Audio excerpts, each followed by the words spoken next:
Hola, ¿qué tal? Espero se encuentren muy bien. Imagínate esto. Estás en una junta con todos tus compañeros y con algunos de tus jefes. Anteriormente, tú cometiste un error dentro del proceso o de las actividades que tú haces.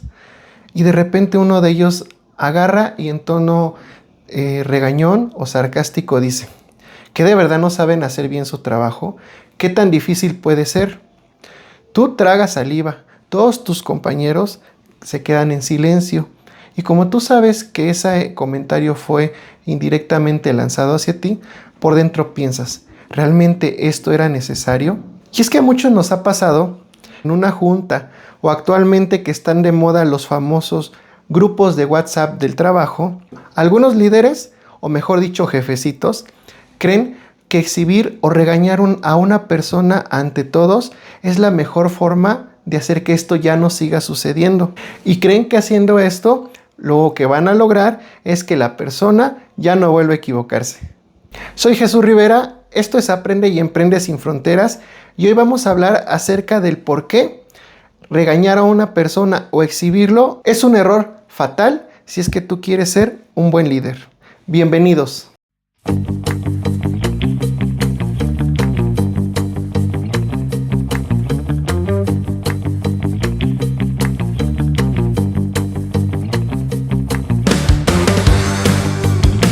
Hoy les voy a demostrar por qué esto no sirve desde 3 ángulos: el humano, el estratégico y el de liderazgo. Enfoque humano. Cuando te regañan o cuando tú regañas o exhibes a un colaborador, ¿qué te imaginas que es lo primero que pasa por su mente? Y es que cuando te llama la atención después de haber cometido un error, pues es como que se siente como si te apagaran. Empiezan a desaparecer tus ganas de proponer, tus ganas de hablar, tus ganas de intentar hacer cosas para mejorar los procesos. Y todo esto va derivado desde la situación del miedo que te da a volver a ser exhibido por tus jefes o regañado ante todos. Se siente como si te apagaran, porque te quitan las ganas a seguir proponiendo. Todo esto derivado al miedo que te da el volverte a equivocar. Daniel Goleman, el padre de la inteligencia emocional, menciona que humillar o exhibir a una persona genera algo que él denomina disonancia emocional.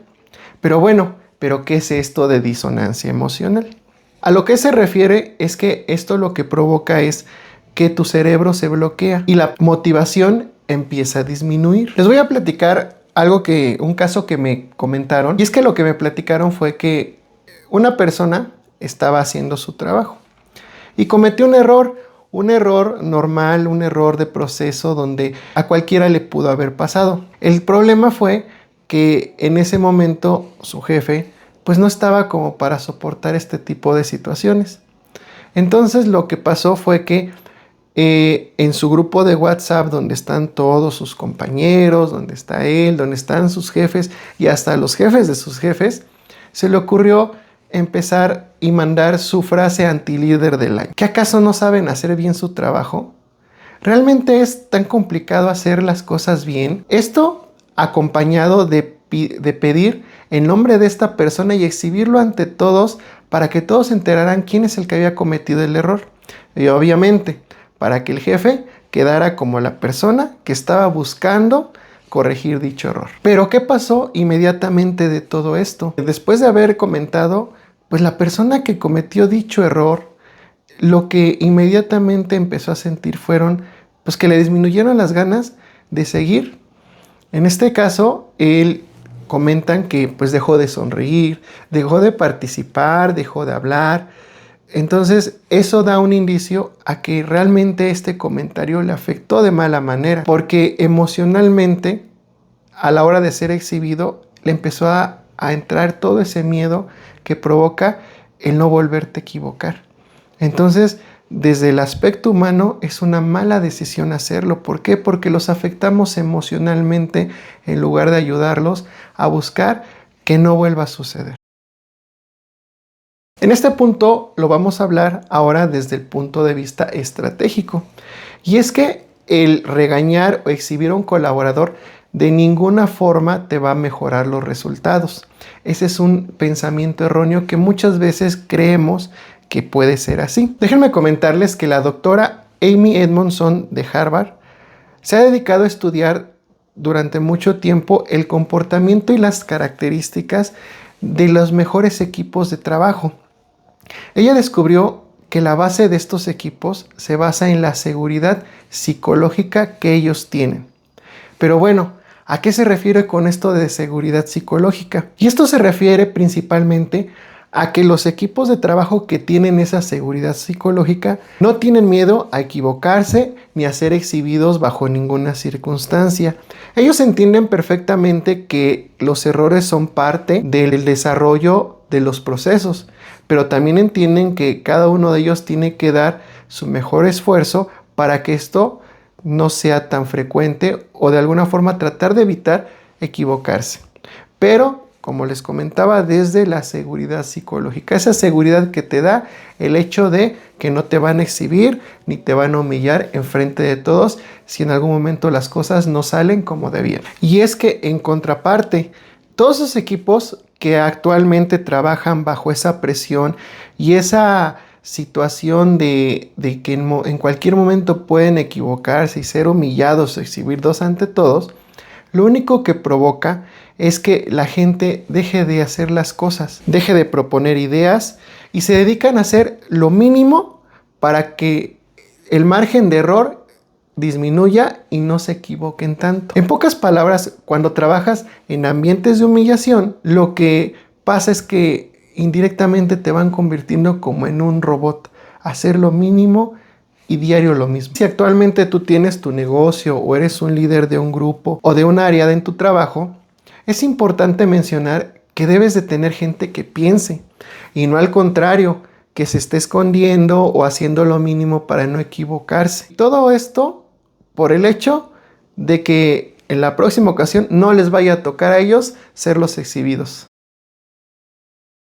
Ahora quiero que lo veamos desde el punto de vista del liderazgo. Y es que John Maxwell comenta que el liderazgo se basa en la influencia positiva, más no el poder que podamos tener sobre nuestros subordinados, sino se basa más en lo que es la influencia positiva en ellos. Un verdadero líder no exhibe, al contrario, te enseña. Maxwell comenta algo que a mí en lo personal me llamó mucho la atención, y es que dice que los líderes que no escuchan eventualmente están destinados a tener a su alrededor o trabajando con ellos gente que no tiene nada que decir. Y es que realmente esto es un problema, porque normalmente las mejores personas o los mejores miembros de tu equipo no son los que te van a dar la razón en todo.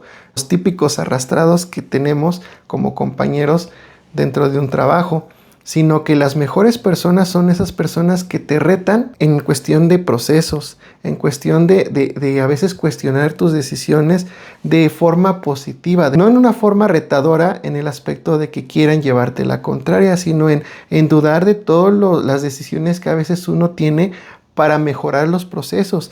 Y muchas veces ellos te proponen ideas. Quizá puede ser muchas veces incómodo que te lleven la contraria, sin embargo, para crecer y si tu idea realmente es el crecimiento, necesitas más estas personas, al contrario de las que todas te dicen que sí y están dispuestos a hacer cualquier cosa con tal de tenerte contento a ti como jefe. Y es que algo que me ha quedado a mí claro después de estos años de experiencia trabajando con personas, lo que he notado es que cuando tú corriges desde el aspecto de la calma, de la tolerancia, del respeto y de la empatía, lo que tú estás haciendo es formando personas, haciéndolos crecer profesionalmente. En contraparte, cuando los quieres formar o les quieres enseñar a partir de la humillación, a partir de los regaños, lo único que estás haciendo es generar gente que no quiera trabajar contigo y sobre todo generando en ellos un resentimiento tanto al entorno de trabajo como hacia ti como líder. Ya hablamos entonces de ¿por qué no está bien regañar a tus colaboradores desde estos 3 puntos? Como les comentaba, el humano, de cómo es que se sienten ellos, el estratégico, el que realmente regañarlos no te van a mejorar los resultados, y el de liderazgo, cómo es que ellos te tienen que percibir a ti para realmente poder escucharte y mejorar sin necesidad de sentirse agredidos. Pero van a decir, bueno, yo ya lo hago así, son las formas que yo tengo para enseñarlos. Porque aquí cabe destacar que un error que cometemos siempre es el hecho de pensar que nosotros vamos a educar y vamos a enseñar a las personas partiendo de cómo nos enseñaron a nosotros. Y es que de verdad he escuchado tantas veces que dicen, pues yo le enseño así porque a mí así me enseñaron, a patadas, a sombrerazos, de mala forma, yo tuve que aprender solo. Y nos quedamos con la idea de que realmente así tiene que seguir siendo. Algo que tenemos que mejorar, y siempre lo comento con las personas con las que platico estos temas, es que normalmente tenemos que buscar la forma de ver el cómo me hubiera gustado a mí que me enseñaran. Si en algún momento a mí me tocó que me enseñaran de una mala forma y aún así aprendí, pues qué bueno. Pero ahora que soy yo líder, tengo la responsabilidad de hacer un cambio. ¿A qué me refiero? A que si a mí me enseñaron de una mala manera, yo tengo que ver a mí cómo me hubiera gustado que me hubieran enseñado para yo aprender todo lo que actualmente sé. Y si tengo la posibilidad ahorita como líder, empezarlo a aplicar con las personas que tengo ahora a mi cargo.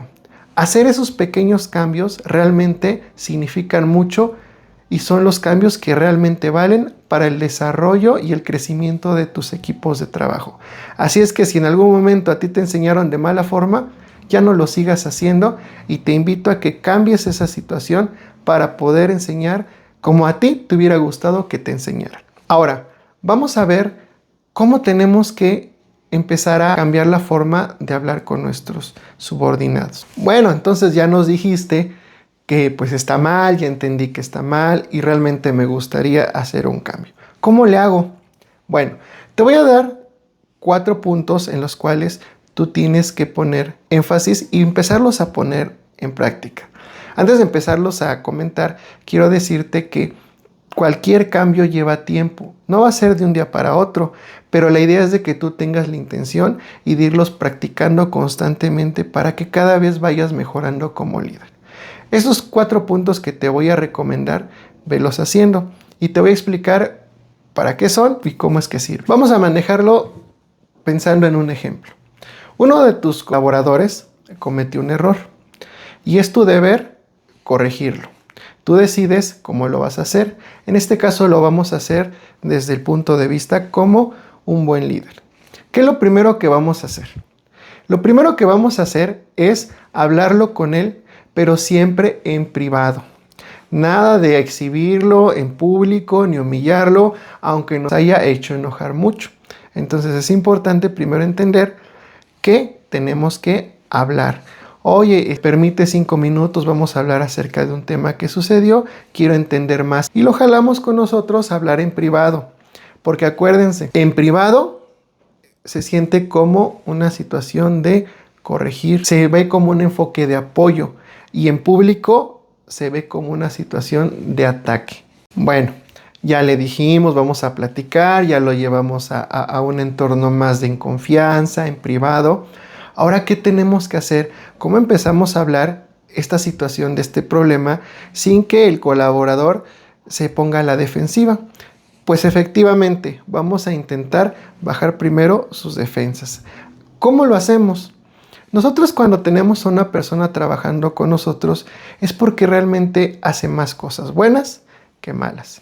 Entonces lo primero que podemos hacer es empezar a reconocer que tiene aspectos positivos. Empezamos a hablar de la situación y decir, regularmente noto que tú tienes buenos resultados, pero en esta ocasión hubo una situación en la cual tenemos que arreglar. Esto lo que hace inmediatamente bajar sus defensas en el aspecto de que pues se siente reconocido y entramos en un aspecto más de hablar cosas en confianza. ¿Por qué? Porque nos estamos enfocando más en reconocer lo bueno antes de empezar a abordar el tema del fallo. Bueno, ahora que ya estamos empezando a platicar con nuestro colaborador acerca del tema, ¿qué es lo que tenemos que hacer? Que es un punto muy importante que a muchos se nos olvida y es el separar el fallo de la persona. Pero ¿cómo es esto? O sea, ¿cómo se separa el fallo de la persona si la persona es la que lo comete? efectivamente, pero muchas veces cometemos el error de decir, es que tú siempre haces mal las cosas. ¿A qué nos referimos cuando hablamos así? A que el problema no está dentro del proceso o dentro de la acción que se hizo erróneamente, sino lo que está pasando es que nosotros estamos dando a entender que el fallo es la persona en sí, que él siempre hace mal las cosas. Cuando nosotros nos hacen sentir de esa forma, entonces están queriendo decir que la persona es la que no sirve. Y muchas veces nos ha pasado, ¿no? Que a veces como líderes no nos damos cuenta entre esa pequeña diferencia, es una pequeña línea que no debemos de cruzar y de saber expresarlo con nuestros colaboradores, porque muchas veces sí englobamos el fallo con la persona y eso es algo que tenemos que evitar. ¿Cómo sería entonces separarlo?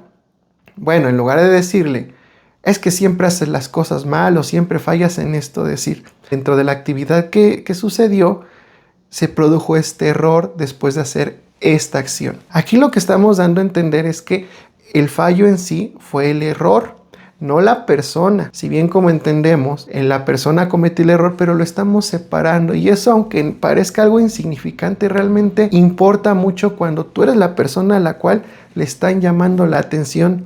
Porque indirectamente entiendes que lo que hay que solucionar realmente es lo que hiciste mal, más no tú como persona en general.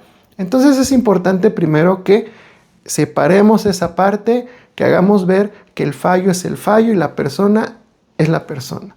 Entonces, ese es el tercer punto que tenemos que trabajar, ya que estemos hablando de lo que sucedió. Ahora, ya platicamos acerca del tema, ya estuvimos ahí escuchando las razones por las cuales se dio, tratando de entender qué fue lo que sucedió con nuestro colaborador y de alguna forma nosotros buscar la solución para que esto ya no vuelva a pasar.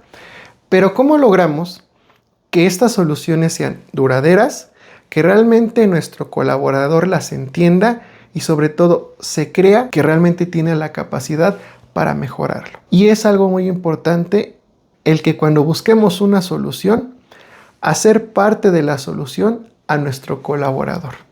¿A qué me refiero? A que dentro de esta solución que estamos buscando, preguntarle, oye, ¿cómo lo resolverías? ¿Qué opinas? ¿Qué fue lo que sucedió? ¿Cómo crees tú que deberíamos de hacerle para que esto ya no vuelva a suceder?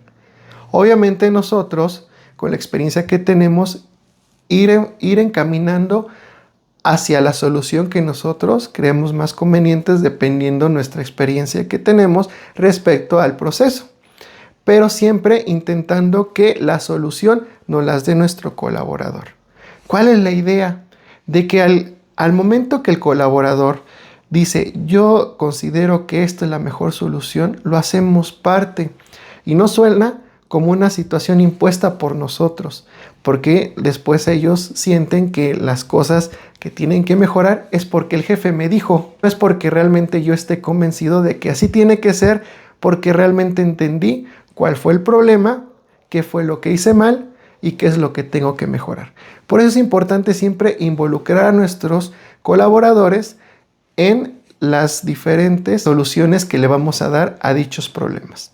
Entonces, como último punto es, a la hora de decidir qué es lo que vamos a hacer, incluir a nuestro colaborador para que él se haga responsable y sobre todo le dé seguimiento a lo que se va a hacer. Ya hablamos acerca de los puntos por los cuales no es recomendable regañar a un colaborador ante nuestros compañeros, ante nuestros jefes. Esta pequeña sección se llama Hablando Claro. Este canal normalmente no se va a poner de ningún lado. ¿Por qué?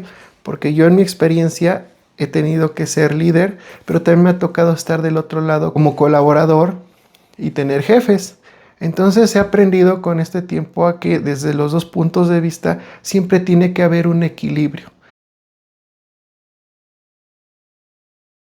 Si tú como jefe actualmente tienes ese tipo de acciones con tus colaboradores, los humillas, los exhibes, los regañas enfrente de todos, déjame decirte que tienes un gran problema. ¿Por qué? Porque normalmente lo haces porque tu liderazgo es muy pobre, porque no tienes liderazgo. Y de alguna forma tú tienes que hacer ver que eres el jefe y que la gente te tiene que obedecer sí o sí. Pero como lo comentamos anteriormente, lo único que estás generando es resentimiento de las personas que tienes a tu cargo, que las personas no se sientan valoradas, y lo peor es que sienten que no se sienten valoradas por todo el entorno que es la empresa o el lugar donde están. A veces hasta los obligamos a pensar si realmente quieren continuar, y luego te preguntas por qué tienes tanta rotación de personal. Precisamente porque no sabes ser un buen líder y ocupas todo este tipo de características negativas que afectan a la gente, pero que a ti te ayudan a creer que tienes un mando, tienes un liderazgo o que estás haciendo bien las cosas con tu equipo. Por otro lado, hay otros tipos de jefes que lo hacen porque son queda bien. Es gente que, por ejemplo, le gusta que los jefes de ellos vean que tienen el control, que realmente están haciendo algo para corregir cuando alguien comete un error y que están regañando a la gente, porque para ellos es la mejor forma.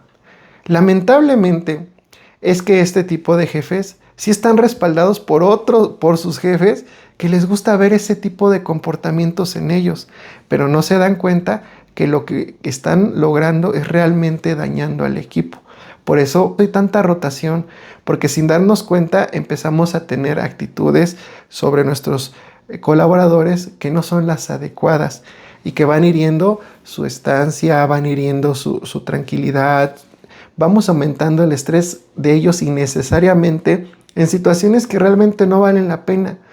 ¿Por qué? Porque el esfuerzo lo tenemos que enfocar más en que ellos entiendan el por qué sucedió el problema, en cómo le vamos a hacer para solucionarlo y sobre todo en ese proceso de recuperar la autoconfianza, porque hay empleados que sí tienen muchas ganas de hacer bien su trabajo y aunque a veces como jefes digamos, no, es que no les importa, normalmente no es así. Por lo menos en mi caso, cuando llegué a cometer un error, sí me importaba y la verdad es que se siente muy feo cuando te equivocas.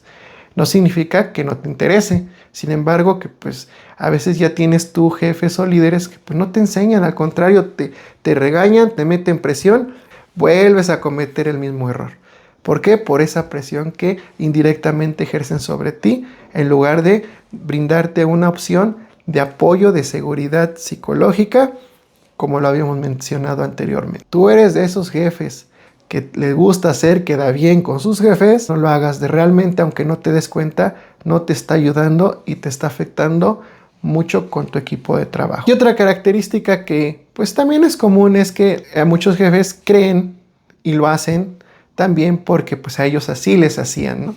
Lo que comentábamos anteriormente, el hecho de que así a mí me enseñaron, a mí así me hacían cuando me equivocaba y yo por eso lo replico con mis colaboradores. No lo hagan. Realmente si está en sus manos, busquen hacer ese cambio para que les enseñen como a ustedes les hubiera gustado que les enseñaran. Pero ojo colaboradores, aquí como les dije, no estamos de ningún lado. Ahorita ya hablamos de por qué muchos jefes les gusta quedar bien. Sin embargo, aguas ahí también. ¿Por qué? Porque si tú eres un colaborador que te gusta saltarte los procesos, porque eres flojo y no haces las cosas, y porque a veces pues te vale hacer el trabajo como debe de ser, después no te estés quejando cuando te llame la atención. Ahora, no estoy justificando que el humillarte o el regañarte en público esté bien, pero muchas veces de verdad nosotros mismos nos ganamos esos regaños. ¿Por qué? Porque no hacemos las cosas. Porque muchas veces preferimos brincarnos los procesos. ¿Por qué es más fácil? Porque me ahorra más tiempo, porque me da flojera.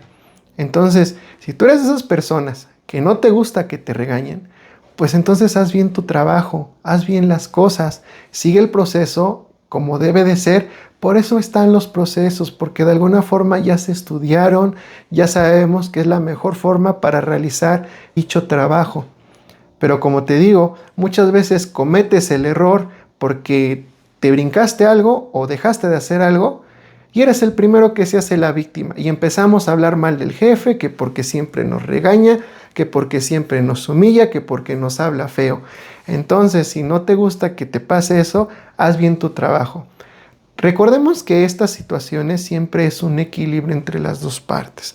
Tanto nosotros cuando estamos de colaboradores, tanto como estamos de líderes. Entonces, si queremos llevar una relación más sana para el trabajo, Los dos tenemos que poner de nuestra parte para que las situaciones cambien y cada vez sea más fácil trabajar, resolver y la convivencia sea más sana entre todos. ¿Por qué? Porque esto va de dos vías. Tanto tu profesionalismo y tanto el respeto del líder hacia todos. Bueno, en resumen, recordemos, un buen líder no exhibe, enseña, construye. En privado se ve como un acto de confianza y de querer arreglarlo.